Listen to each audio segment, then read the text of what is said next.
It always feels to me like the parts have their own particular profile.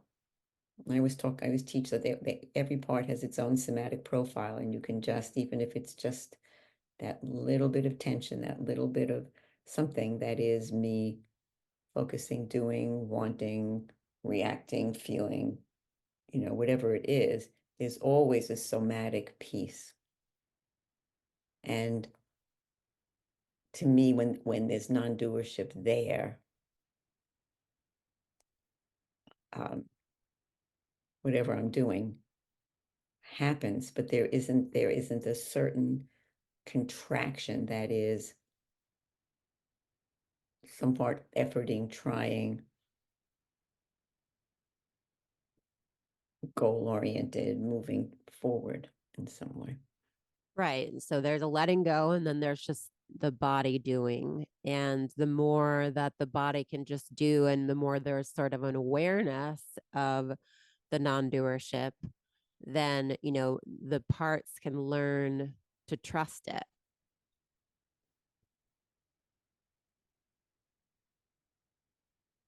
Right, right. Or is it a possibility, and this is just a question, that non-doership doesn't have to have anything to do with parts, because if non-doership is just literally the body doing what's natural to it, just like the panther in the forest, naturally silent as a weapon, you know, the squirrel gathering nuts, the birds of prey, grabbing a fish out of the water. These things are just natural to it. And the human being does what it does, checks the email, does the dishes, hugs the partner. The body does all those things. But, and this is just maybe part of a bigger question, is that, there is a sense, at least in this body, having done, my own parts work, that parts don't have bodies. Mm-hmm.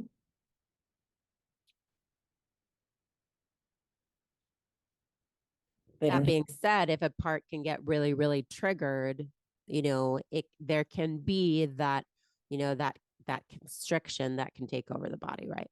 right, right.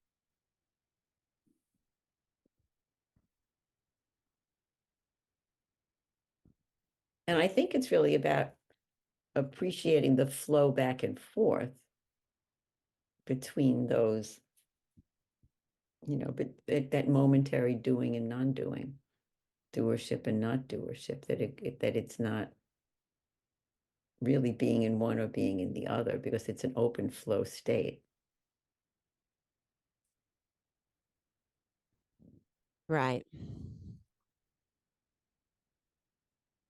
So the more that the body just does what is natural to it, more openness there is, the more trust, the more letting go, then, the parts can start to feel safe with it, open up to it.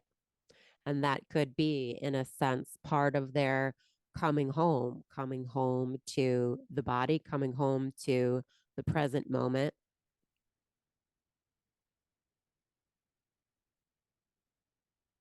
And trusting the self is really what it's about. Right.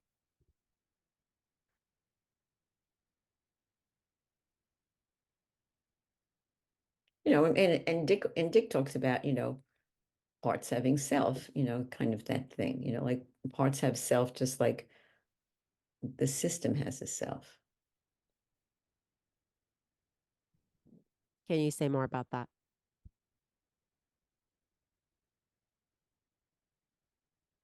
Which is talking about that all parts have their own, have a self as well. So, um,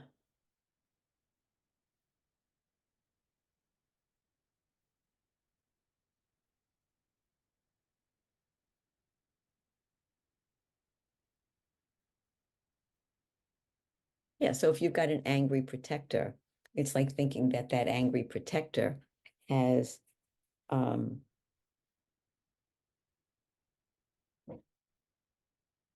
has a self, has the self as well. Like parts have parts and parts have self.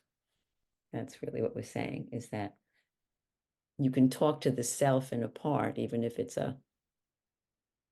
angry, you can kind of activate and talk to the self in a part and kind of get it to trust you, get it to see who you are, begin to have some access to the self in a part.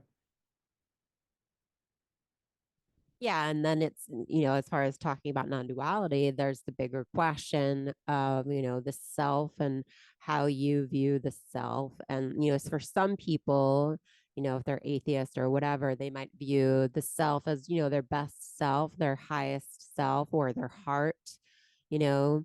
But, for you specifically, if you are more spiritually focused, the self is no different than, who you truly are. Right. Or is it? No, it's not. Mm.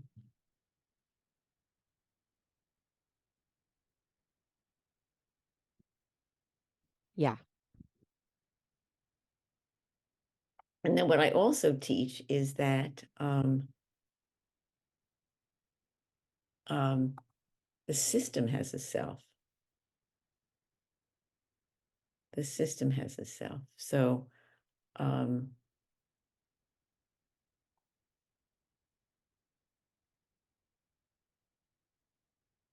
so like when people talk about finding a target part to work with, and Dick talks about like parts at a trailhead. So if I start a piece of work, I try to get all the parts that are there to um,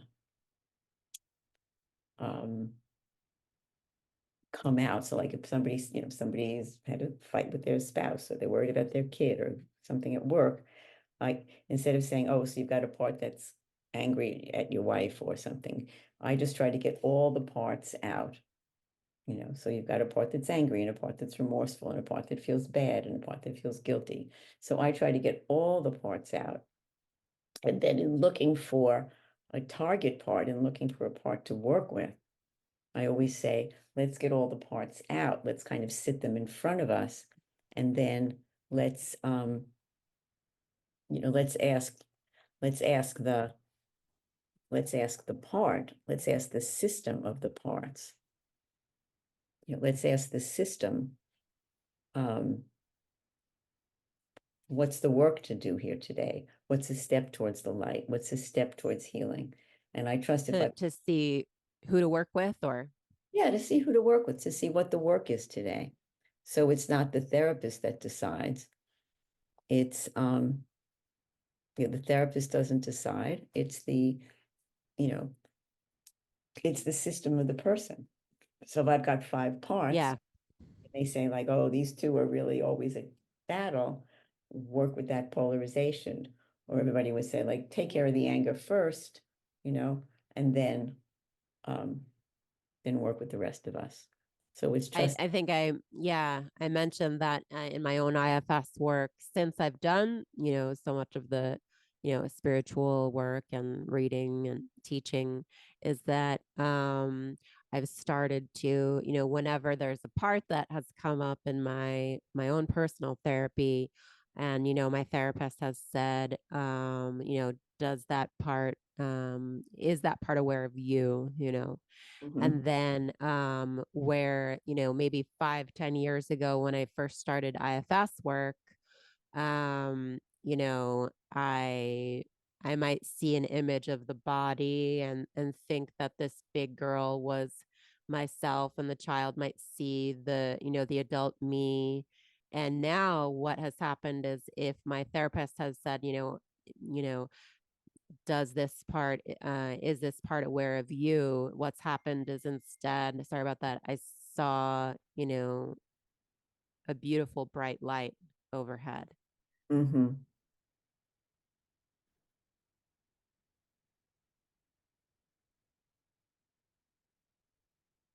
And So I do a lot of asking about does the part know who you are?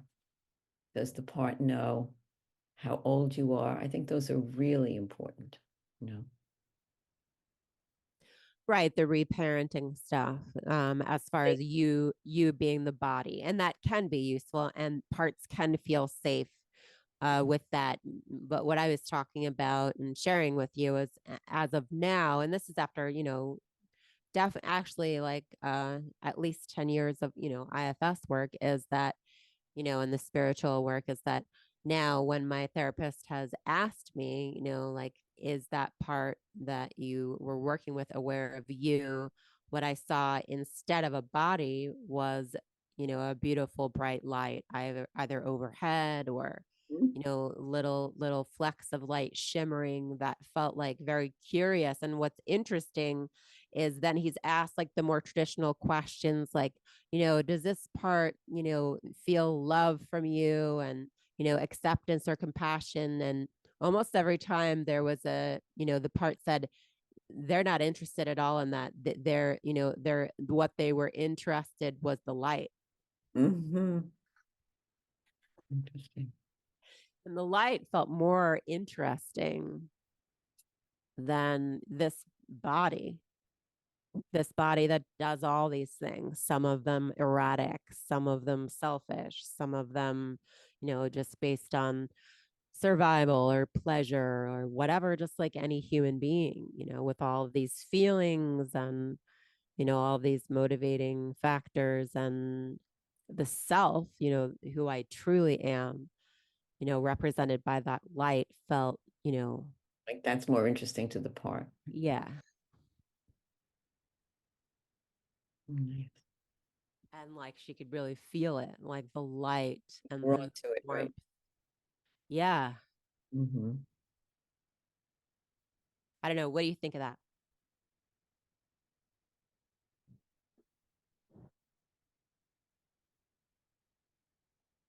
Well, I think it shows like a certain amount of spiritual maturity that most people don't have. I mean, that's just spiritual maturity. That's what's here.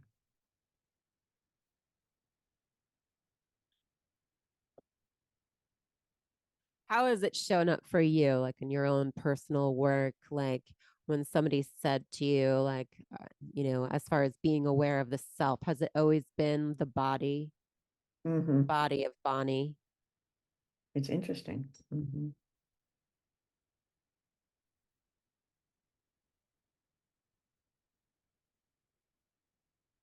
No, it always feels like my essence. I mean, I think with the people I work with, it kind of feels like the essence. I mean, I think that there's when people are learning, which is what I do all day, people learning IFS, it becomes a quality of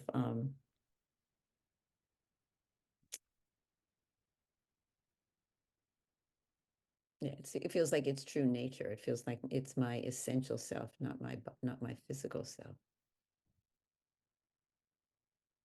Cool. And what did it look like?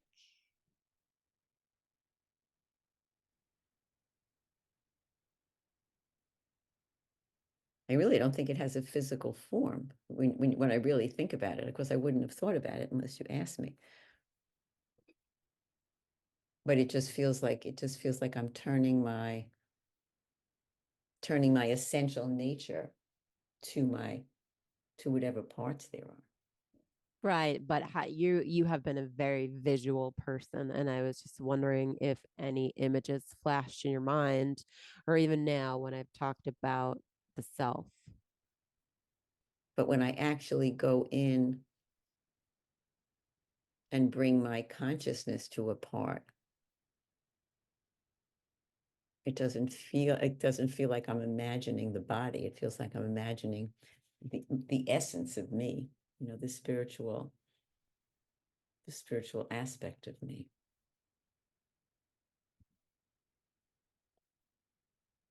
It feels like it's like the essential mother. I don't know that it even feels like, I guess it feels like me, but it just feels like there's the essential mother as opposed to me mother. There is this quality of being able to bring that larger sense of consciousness that has no boundaries. It doesn't feel like it's limited to the body boundaries of this of this person. Yes, yes. And is there a little bit of excitement even now in your own parts, sort of to Mhm. recognize the Right, true nature? right, right. Thinking of this conceptually Right.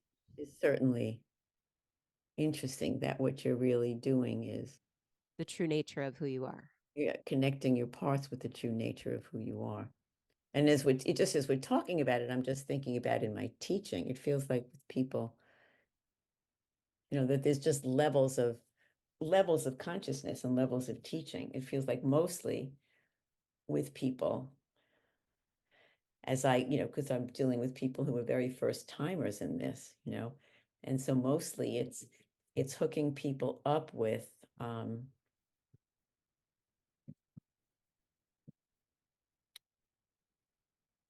just that level that's just behind the parts.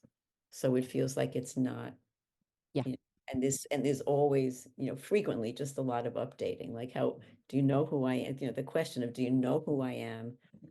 Do you know how old I am? Um, those are very familiar. Those are very familiar. Right. And if you are, if the teaching and the therapy is geared toward the self being the body, there can be a lot of those questions. And there's nothing wrong with it, because that sort of reparenting is, just the natural step. If, the parts become aware of, Bonnie the body, and they want to know everything about Bonnie the body, how old Bonnie the body is, all the resources the body, Bonnie has, the friends, the skills, like, and that can be very natural, and that can be very helpful with going that route. But, if the self is not the body, if the self is something else, then Mhm. that, reparenting step can be, not even necessary at times. And what I've found, and Well, there's no better or well, worse, go but ahead. Say again. there's no better or worse, but what I've No, found no, is no. that, when given the preference at this point, and it is after 10 years of IFS and all the kinds of spiritual work, but, when given the preference of, updating a part as far as this body, you know, they're not interested. They want the light. They want the true self. Yeah, I can imagine. Yeah. Who'd be interested in me? Overworked, overstressed. Oh, there's a full moon. It's beautiful. Full moon. Yeah. Yeah, full moon.